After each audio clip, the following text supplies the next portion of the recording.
Hey, welcome back to In the Chute. Kaylin's got something for me lined up. I'm supposed to have some kind of a words of wisdom about or opinion about. I'll give you an opinion. Wisdom, I don't know. What do you got, Kaylin?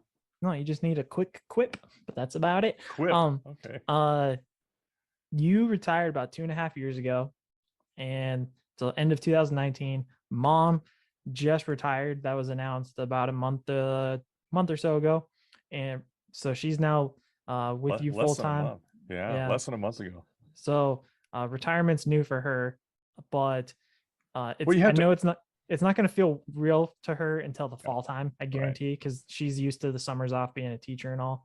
But my question was, now that retirement's kind of it's there on the forefront with the two of you, what's your typical week retired? What's it look like versus your typical week when you were employed on the outside job? And between those two, which is easier? Oh God. Um, it's different for sure. Uh, from my perspective, living through it was, this job has never gone away. Having cattle, horses, ranch, this is always there. But I was working shift work in the outside job and then trying to stay on top of everything here. And so I was literally sleeping 3 to 4 hours a day is it, because I was working nights, working days, flopping back and forth. And then when I did have a day off from the shift and get done, sometimes I would crash and I would sleep for 10, 12 hours, which is, uh, you know, ungodly amount of time for me to sleep. I'm usually kind of a 6.5 hour a day guy and I'm ready to go day in and day out. That's not a problem. But so that end of it is different.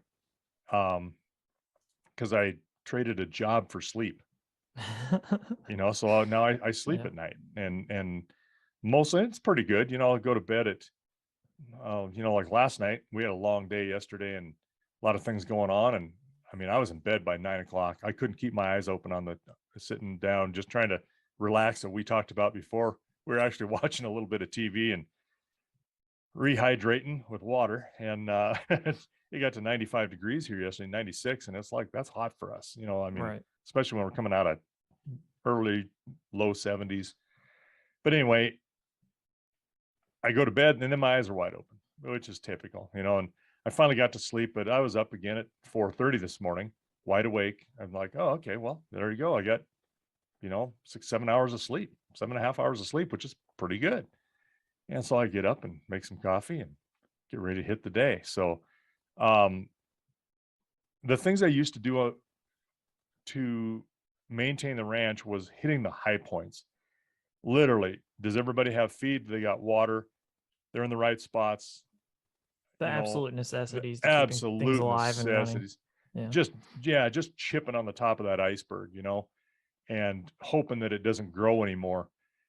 But now I can delve into things that I can spend some time on. Fence repair is a big one. I mean, I can do some things now. I can spend some time on it, improve it, do it right, instead of just patching. And so I think that's really the big difference is instead of just patching things, metaphorically, now I'm fixing things or I'm doing it right. So I can spend some time on what I need to do. I can ride through these cattle a lot more. Calving time is the exception because I would take time off during calving time, save a lot of my vacation time, and Yeah. couple that with my days off, and I could be 3 good solid weeks of calving at the right time and get 3/4 of it done, and then you're trying to calve while you're working, and that was not fun. Anyway, that's kind of the perspective for me. For her, um, it's going to be different. It hasn't hit her yet because this is a normal routine for her where she's through school, she's taught another school year, and now it's just kind of, oh, okay, I got a lot of things to do that I didn't get done during the school year, and she's always wanting to improve things in the house, paint, helping me. I mean, she is with me all the time. And so either one of us is going to end up a raging alcoholic to cope with the other, probably her, or we're going to build another building somewhere where I get to live. and she is then happy. But no, we get along fabulously, work well together.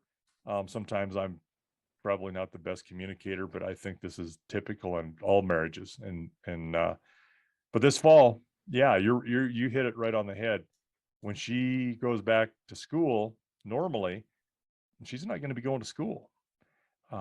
She may substitute for some of the local schools here just to, you know, kind of keep doing things there, because she's all about service and she's all about, helping kids do the right thing. And that's why she was a teacher.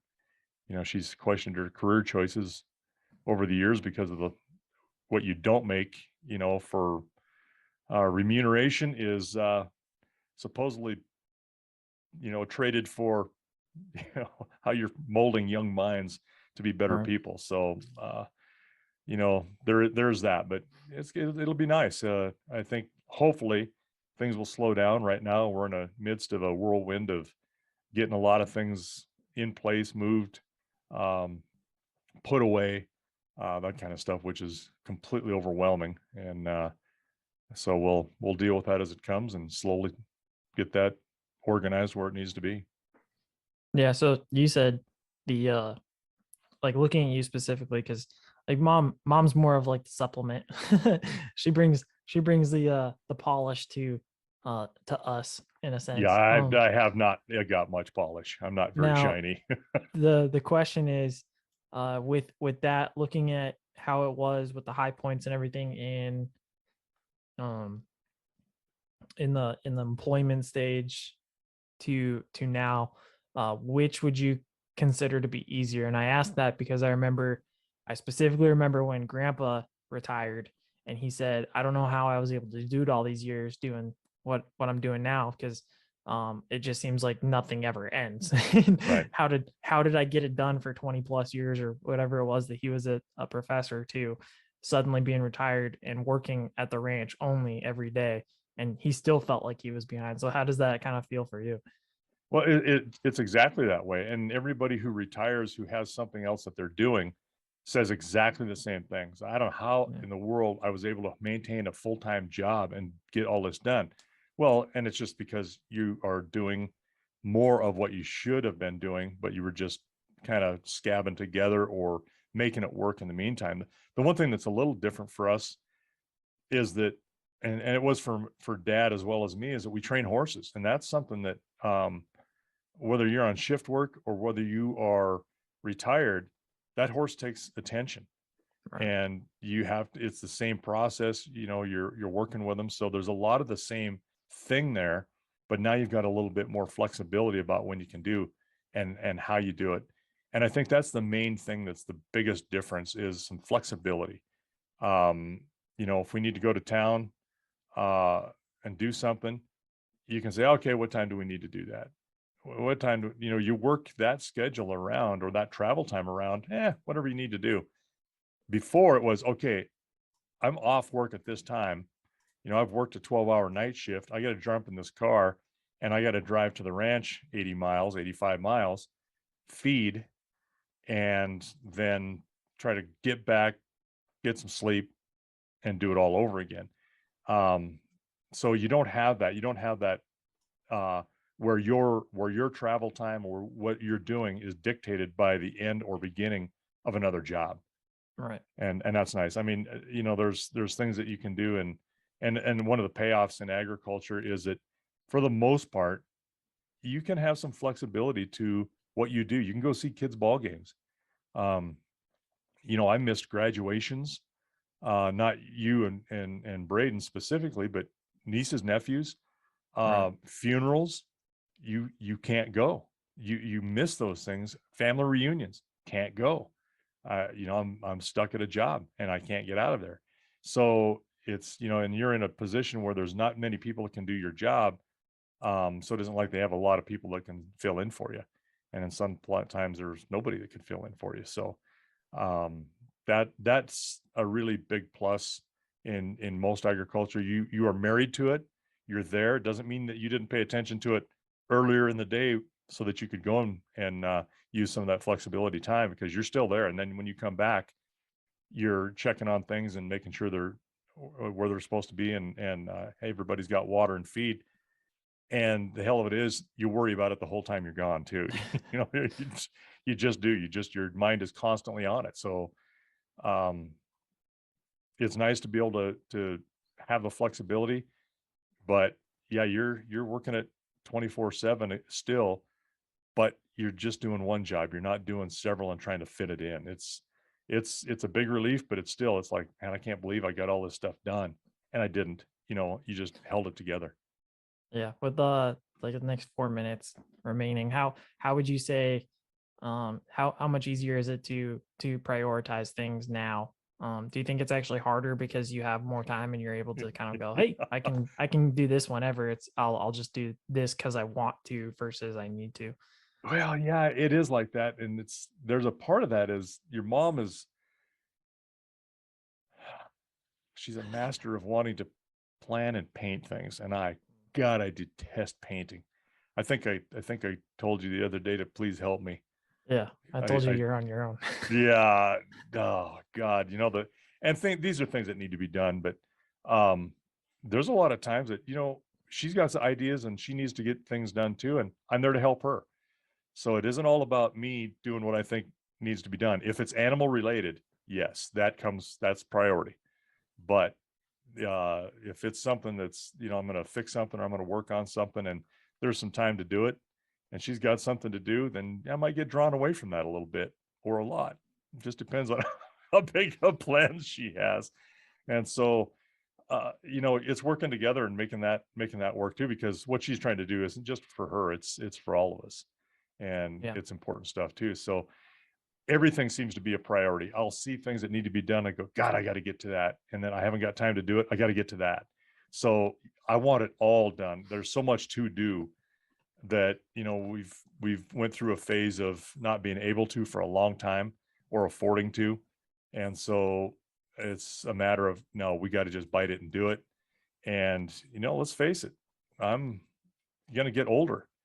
And, when I get to be 70, 75 years old, if I live that long, I'm not going to be able to do some of the things I can do now. And right. so I'm trying to get that kind of stuff done. It's big infrastructure things. It's um, being able to plan so that I can do it at an older age, because I've Easier. done some of these things now. Yeah. Yeah. And there'll come a time when I can't do it anymore. I'm sure if I live long enough, I'm sure that the only thing I can do when we do something like when we brand is watch, Yeah. which was a little Eventually. interesting this year because we had so many people helping that for the first time in my life, I'm kind of making a look around and people are doing what they're supposed to be doing. And I'm like, this doesn't feel right. It's weird. Losing that control, or not losing it, but relinquishing that to you. And like last year with Braden, with branding, I mean, it's like, that's what's got to happen.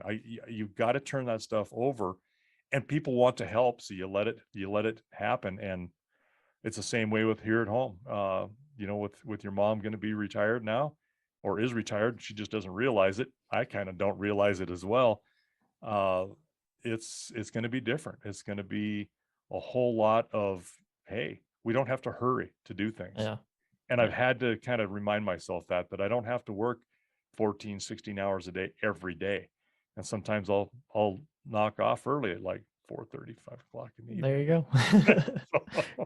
grab a sip of bourbon while you're at it. There you go. All right, that's the difference between being retired and working in town, and then the foresight into the future. So Yeah, with and that, we'll take that not being conversation. retired. And Yeah, not we'll being take that retired. conversation out the pasture.